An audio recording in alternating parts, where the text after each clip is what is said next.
What's going on, guys? Welcome to another Doctor Who ranking video. Today I'm going to be ranking every episode 8 from series 1 to 12. So we're up to the episode 8s now, but getting close to the end here, at least for, series like 11 and 12 especially. So yeah, episode 8s. So just same as usual, remember this is my personal opinion, my personal ranking, so please respect that. I'd love to hear your rankings of every episode 8 in the comments down below, so please comment if you'd like to do that. That'd be awesome. I'd really appreciate it. Even if it's completely different to mine, I really still want to, know and see what you guys think. So yeah, without anything else to say, let's get started. Number 12. Let's Kill Hitler from Series 6. Alright, so we start this off with Let's Kill Hitler, which I think is one of the worst Doctor Who episodes of all time. I think it's quite easily my least favourite Matt Smith story, and it's really up there with a lot of other really crap stories. I just do not like Let's Kill Hitler at all. From the title just being ridiculous and a stupid little kind of one-off line sort of thing, to the whole story, I mean, it's kind of almost an origin story for River's song in a lot of ways, but doesn't really deliver. You've got the annoying character of Mel at the start, who turns out to be River, but she's just really annoying and obnoxious. And then when she regenerates and turns into River's really annoying and obnoxious. I don't like the Test Lector. I think it's stupid. Yeah, I really don't like the story. I don't like the direction that they took River Song's character. I think the end feels a bit kind of cliche, and I kind of saw that happening. Yeah, this just really doesn't work for me. I really dislike it. Number 11. The Lie of the Land from Series 10. So this is the final part of the Monk trilogy, and yeah, I mentioned this in my episode 7 and 6s. For me, the Monk trilogy got worse and worse as it went on. It started with Extremis, which was actually pretty good. I really enjoy Extremis. Then it goes to the Pyramid at the End of the World, which I think is decent enough. And then you've got the Lie of the Land, which I just don't really like.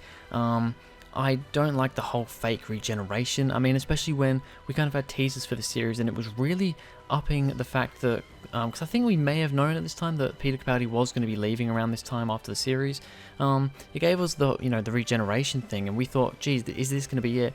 But it was just a complete fake out, and I didn't like it at all. The whole motives behind Bill in that scene as well, I really didn't like, and although yeah, I kind of got what they were going for, it really didn't work for me. And altogether, just the monks just felt like they were at their worst in this story. I really think the monk trilogy, it went from being really, really good and promising to just a bit of a flop in the end.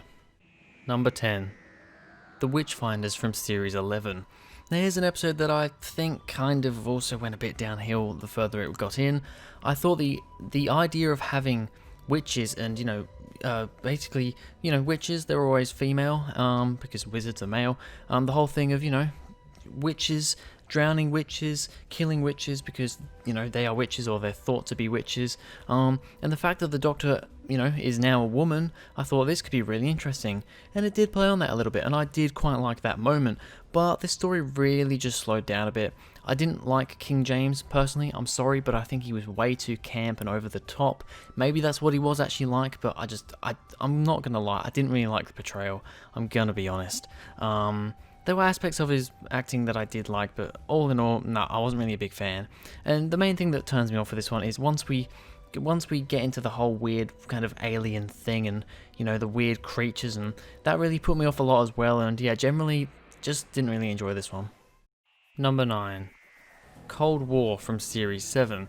So we start getting to the episodes that I don't actually mind. For me, Cold War is just kind of an average okay episode. It doesn't really do any harm, but it's nothing standing out either. It's really cool to see the Ice Warriors back. First time we get to see the Ice Warriors in the new series, so that's really awesome. I enjoy that very much. I quite like how we have an Ice Warrior come out of its casing for the first and hopefully last time. I really do quite like that. I hope they never do it again, but I think for the one time it worked pretty well. Apart from that though, there wasn't a whole lot with this story that I was massively impressed with. Some of the acting was a bit naff here and there, and generally, although the story was decent, it wasn't anything absolutely groundbreaking, because I remember when I recently watched this, I thought, yeah, this is pretty good, but pretty much as I thought before. It is just kind of your average sort of story, so yeah, Cold War, it's pretty good, but nothing special. Number 8. the Hungry Earth from Series 5. So, speaking of the Ice Warriors coming back for the first time in Cold War, this is the first time we get to see the Silurians in the new series.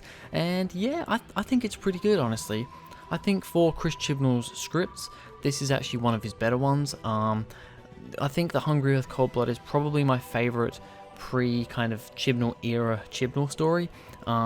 Yeah, it's pretty good, I think. It's interesting how, you know, you have Amy get grabbed and taken under the ground. We're trying to figure out what's going on there. We've got the whole mining operation, which feels a lot like the Green Death, just the setting of it, you know, the Third Doctor story, which is a brilliant story. It's my favourite Third Doctor story, one of my favourite classics, probably in the top 10. Yeah, so this story feels cool. It's awesome having the Silurians back. I don't know, you know, how I feel about the new design of them. I do quite like the classic design a little more, but I don't hate this new design quite as much. I just don't think it's quite as imaginative. But yeah, ultimately, I think this is a pretty good episode. Number 7. The Zygon Inversion from Series 9. This is the second part to the Zygon 2-parter from Series 9, and I mean, to be honest, I don't think it's anything much more than the first part. I do think I slightly prefer it over the first part though, because, you know, generally it's not really any better. They're kind of just both pretty decent, average-ish sort of stories, but the Doctor's speech in this one really amps it up for me. It's one of the best speeches in Doctor Who. Capaldi delivers it so well. You know, just the emotion and the anger and just the why are you doing this? Do it this way. This is not how it should be. Just Capaldi's performance in this one is absolutely phenomenal. I absolutely love him in this episode. He's brilliant. And yeah, I mean, it is really just that speech. Everything else of this one is just kind of average with the first part. But yeah, the speech really lifts it up. And yeah, for that, it's a pretty good episode. Number 6. The Haunting of Villa Diodati from Series 12. Now, like all of Series 12 at this current point in time, I've only seen it the once. But I think this is probably my favourite episode from Series 12. It's pretty close with Fugitive of the Jadoon, but I think Ascension of the Sidemen I think is pretty good as well, but I think I may have slightly, you know, said that one was a bit better than it actually was. But Villa Diodati, I think, is pretty good. It's interesting. It's a one Sideman story. It's almost the first part of a 3-part finale, but we also it isn't really counted as part of the finale, so it's a bit strange in that way, but it sets up the finale. I think that's what it is. It's a setup. It's kind of like Turn Left from Series 4. It sets up the finale. I like the whole, I can't remember what it's called now, but the Cyberium, is it? Is that what it is? I can't remember. That whole thing is really interesting. I like the characters in this. The acting's all very good and the characters are interesting. And yeah, I think Jodie's at really her best in this episode, some of her best. So yeah, really good one. Number 5. Father's Day from Series 1. Now this episode isn't great necessarily because of the plot or because of the villain. It's because of the characters and the emotion.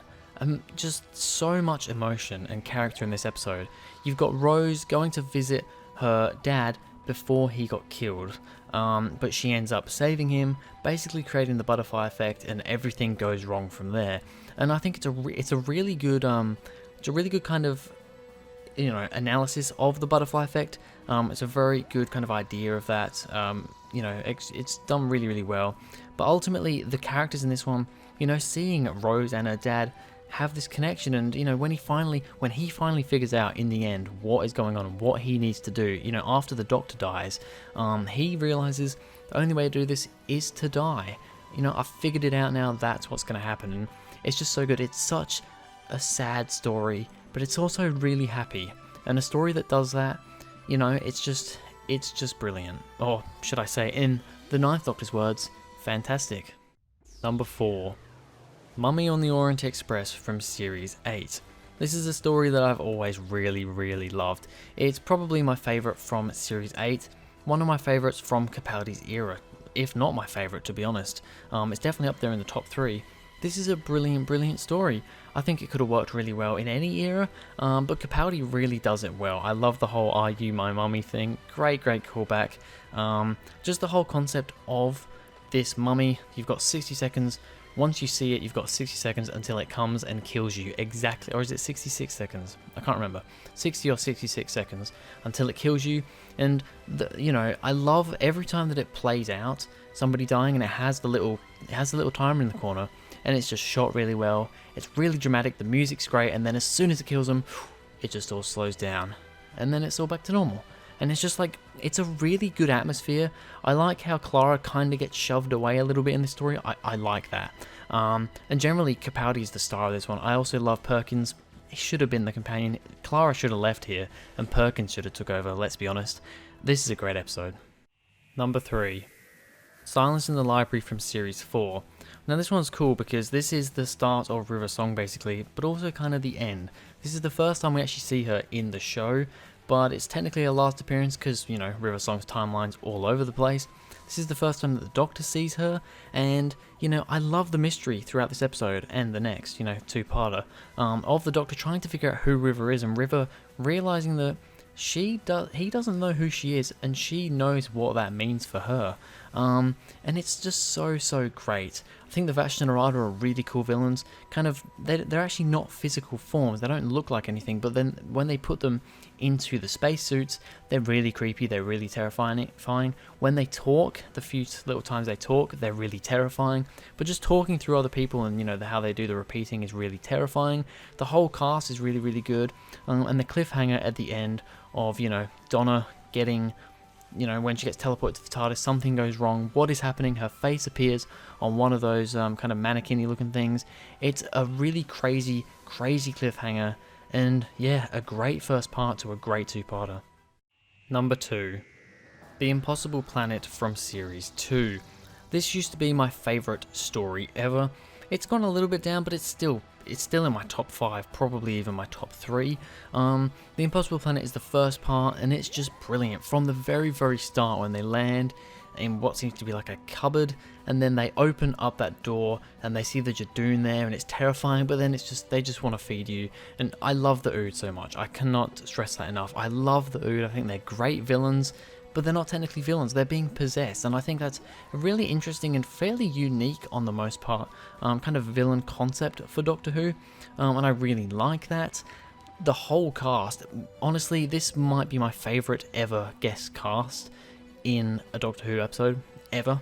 They're all brilliant, the whole guest cast is good, apart from the 2 characters that die fairly early on, that you don't get any development for at all. The rest of the characters are really well fleshed out. When they die, when they get picked off, it's really sad. And yeah, ultimately just a great selection of characters and a great episode. Number 1. Human Nature from Series 3. Now this is the story episode that pretty much took over the spot of Impossible Planet, Satan Pit. Human Nature and Family of Blood, but let's focus on Human Nature here, is a brilliant episode. It's just so good. The Family of Blood as the villain, they're perfect. They're humanoid, but they're terrifying, and they're really creepy, you know, especially like Baines. Baines is really creepy. I love his acting because he's just really creepy and weird, and it works very well as an alien basically taking over a human body. I guess once again this is also kind of a possessing thing. I just said that was unique for the Ood, but I guess this is kind of a similar thing here. Not really, but it's similar. But the whole thing, the Doctor being human, he turns himself human to get away from these. Really good. I think David Tennant does a great job playing basically a completely different character who the Doctor is a dream to this character, John Smith, and the whole relationship that starts blossoming over the 2 parts as well is great. Martha, you know, still knowing what's going on and trying to be kind of undercover is really good too. I think this is definitely a big episode for Martha as well. And yeah, this is a great episode. Alright, so there we have it. That is my ranking of every episode 8 from series 1 to 12. Going through that list, yeah, the episode 8 slot's a pretty good slot, isn't it? Kind of from Haunting of Villa Diodati, which I had at number 6, upwards, they're solid stories. Then you've got a few kind of average, decent enough stories going to Cold War, and then you've got, you know, some not so great ones at the bottom, mainly Let's Kill Hitler. The other 2 I can kind of stand, but Let's Kill Hitler's awful. But yeah, generally though, on average, this episode slot seems to be a pretty good slot. But yeah, that is it for this video, guys. Thank you very much for watching. If you enjoyed, please go ahead, like and subscribe. Comment down below your rankings for every episode 8. I'd love to see them. go into the description and follow me on Twitter. That would be awesome. And I'll see you guys in the next video.